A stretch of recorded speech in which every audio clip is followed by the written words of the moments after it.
Hi guys, welcome to my channel All Things Dummy. And like I promised earlier that there are going to be a lot of interesting stuff on this channel, so today I'm bringing to you hair tutorial, and we are going to be slaying this hair together from this to this. So if you're interested in seeing how we achieve this look, just keep watching, don't go anywhere. So in order to get started, I'm sectioning the hair as you can see, and basically that's what I'm going to be doing to get started.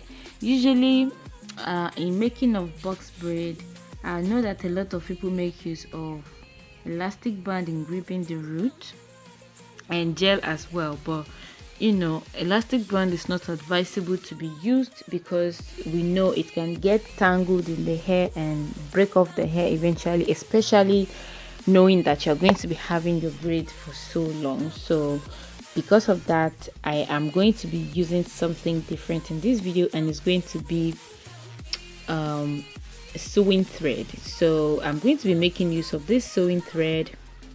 So basically what I did was to open up the thread. You can double it, you can triple it, whichever way works for you, but me, I think I folded it into about 4 or 5. So, and after parting your hair, just go ahead and use it to thread the hair, just like you are making fox threading, you know, fox locks. So yeah, something similar to that, or the traditional threading. So just part your hair, make sure you grip it really nicely so that you can have it all nice and clean, and then hold your thread at the middle and then place it on top and thread. Is that simple. And after threading, make 2 knots just to make sure it is well secured. So as you can see me, I'm making the first knot and the second knot, and after that I will cut off the excess thread, and that's it. So just keep repeating the same process to the entire hair, parting it in the shape that you desire. So that's what I'm just going to keep doing, and I'm going to leave you to watch. Guys, please bear with me. The quality of this video is not so good because I'm making use of my phone camera. My actual camera got broken. I'm not so pleased with this myself because the camera is not doing justice to the hair. But anyway, we have to make it work. The few tricks that I found really useful for this method are: number 1, make sure you part your hair really nice and clean. Make sure all the parts are clean, and next, make sure that you detangle each part of the hair really well so that you can get the hair smooth enough, so that by the time you grip, you don't really need any gel to make the hair look clean. Okay, because it's not all clients that like gel. So if you're having a client that doesn't like gel, you should be able to know how to still slay the hair, right? So as you can see, what I did was I went in with a white tooth comb. I'm making use of this comb that has 3 ways, you know, it has 3 tooths. So I'm making use of the wider tooth first, just to make sure I get into the tangle without causing any pain to the client. And after that, then I made use of the finer part, and then I went finally with a very fine brush just to make sure everything is nice. And when I'm gripping it, I make sure I grip so tightly before I thread. Okay, so as you can see, everything comes out nice, clean and perfect without making use of any gel. So basically, you don't necessarily need a gel in order to achieve the perfect braid. Okay, so now we are moving to the braiding section, and you know, once you're done with the pattern, you don't have to do anything special. Basically, just go ahead and braid as normal, as you can see what I'm doing.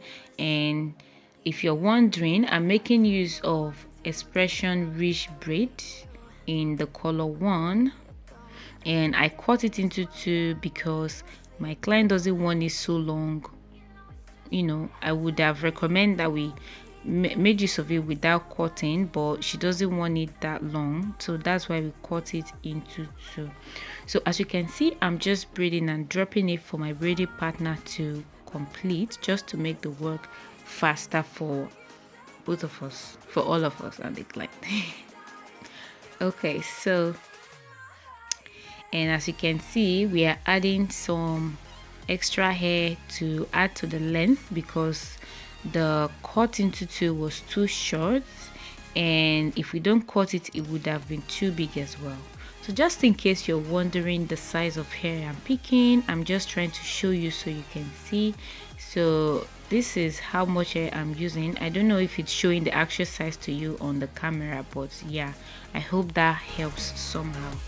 My phone camera is not doing justice to this hair. Oh. So as you can see, we are almost done with the braids. We have just 2 left now. Yay! So finally we are done braiding, and now it's trimming and dipping time. So I trimmed and dip it in hot water, and now I'm laying down the edges, and I'm making use of got2b glue with this brow brush just to make sure everything lays nice and flat. And now the edges is done, and I think it is popping. Yeah, so yeah, that's basically it for this tutorial. I hope you find it helpful. Be sure to leave me a thumbs up if you do. Expect more interesting videos on this channel, videos on vlogs, on just, you can even let me know what you want to see, then I can try to make videos for you. And as you can see, I also applied mousse just to make sure everything stays intact and my client can enjoy the hair even longer. So that's it, guys. Let's meet in my next tutorial. Have fun. Bye bye.